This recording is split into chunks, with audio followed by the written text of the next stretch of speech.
10 આવ્યા, 20 આવ્યા, 100 આવ્યા, 200 એમ કરતા કરતા અત્યારે 5000 સુધી આવે છે.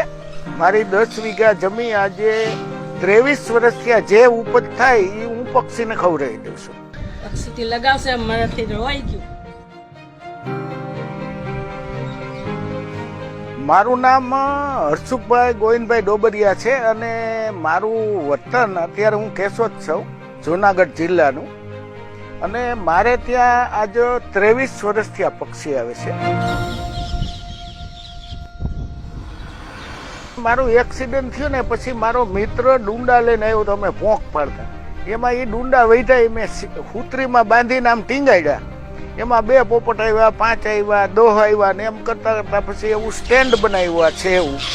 અને એમ કરતા કરતા એ 5 વર્ષમાં તો એ હજારોની સંખ્યામાં આવવા માંડ્યા. 10 જૂને હું એને આમંત્રણ આપું અને 18 જૂને પક્ષી મારે ત્યાં આવી જાય. હું આમંત્રણ દઉં પછી જ આવે છે.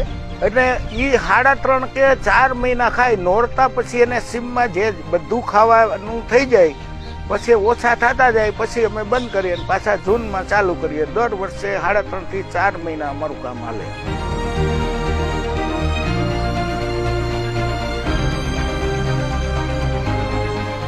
પેલા વેલા અમે 5000 ડુંડા લીધા, 25000 લીધા અને જેમ એની સંખ્યા વધતી ગઈ એમ અત્યારે 1,08,000 ડુંડા લીધા અને 45,000 રૂપિયાના માંડવીના દાણા કે જે અમારે 4,000 પોપટ હમાયું પ્લેટફોર્મ છે. એમાં મારી 10 વીઘા જમીનના જે 50-60,000 કે 70,000 આવે ને એ એમાં નાખી દઉં. પછી જે મારે જે ધંધો છે મારા ગૃહ ઉદ્યોગ છે એમાંથી 50,000 કે લાખ ઘટે એમાંથી નાખીએ. અને 23 વર્ષથી આવે અને કોઈ પણનો ફંડફારો લેતા નથી. મારી 10 વીઘા જમીન આજે 23 વર્ષ થયા, જે ઉપજ થાય એ હું પક્ષીને ખવડાવી દઉં છું.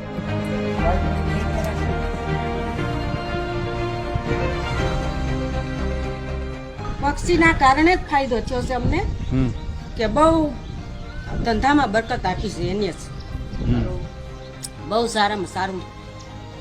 અને અમારે અત્યારે એ ન આવ્યા હોય અને અમને એમ ડુંડાના હાથે કાંઈ જો એક દિવસ અમે ક્યાંય જવું હોય છે તો પણ અમે જતા નથી.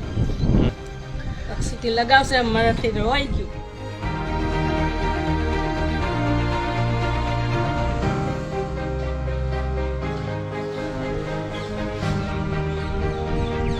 લોકોને હું એમ કહું, જે પિંજરામાં પક્ષી પારે ને એને પારવાનો, જે આખું ગગન એને ઉડવા માટે આપ્યું અને જો આપણે એને પિંજરામાં પેક કરી દઈએ. આપણે આ જે લોકડાઉન આવ્યું ને ઘરમાં પુરાણ તો આપણને ભાન થઈ કે આ એકને જગ્યાએ પૂરી દઈએ તો એની પોઝિશન શું થાય. તો ઓનું તો આખું ગગન છે, એને પૂરવાથી મારી દ્રષ્ટિએ હું બધાને હાથ જોડીને વિનંતી કરું કે ભાઈ પક્ષીને કોઈ દી પિંજરામાં ન પાડે.